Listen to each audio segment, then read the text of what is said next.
Cantaba cual ave con su dulce trino una bella canción, un poema hermoso que es canto a la vida y un himno al amor.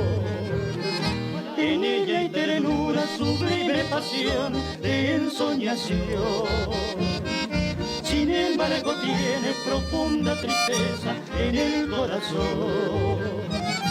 Todos la recuerdan como a una reina diosa del amor. Se teje leyenda que a una india morena enfermó el clamor.